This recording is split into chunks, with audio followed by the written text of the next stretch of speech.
Good day, everybody. I greet you in the name of Jesus Christ. And today the Lord speaks to us out of Romans 14, verse 8. And it says, "For if we live to the Lord.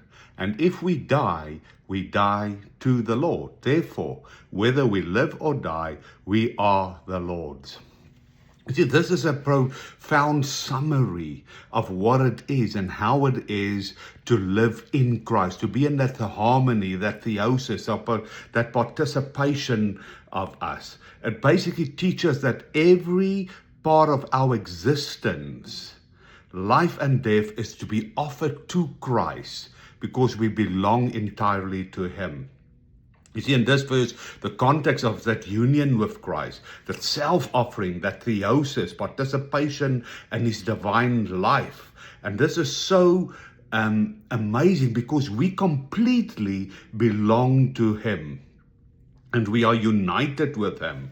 You see, our lives are no longer centered on ourselves, but on Christ. Every thought, every action, all our sufferings, all our blessings, our joy, and even death belongs to Him. You see, and our life then becomes a worship unto Christ. That's when we become that living sacrifice of Romans 12, verse 1, where we present ourselves as a living sacrifice. We must remember that death is not separation from Christ. Death is just a separation from our souls, from our bodies, but not from Christ. And that we need to know, that we are created, and when we are united with Him, we are living eternally. So death in the physical is not the end of our journey. That's just the beginning of an amazing journey with God.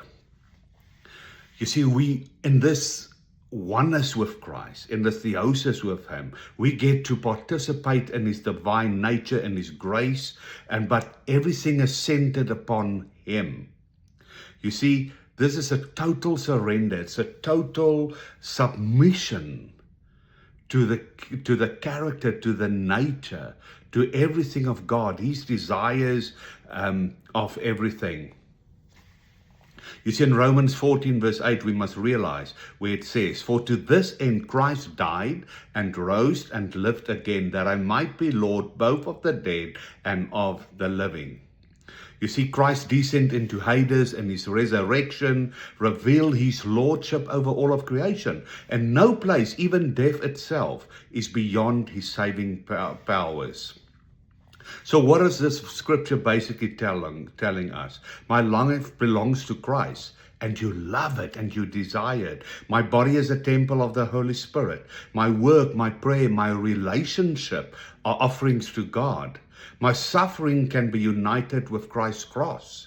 My death is an entrance into His presence and not abandonment. Therefore, I should live in humility. I should live in repentance, and I should always have hope.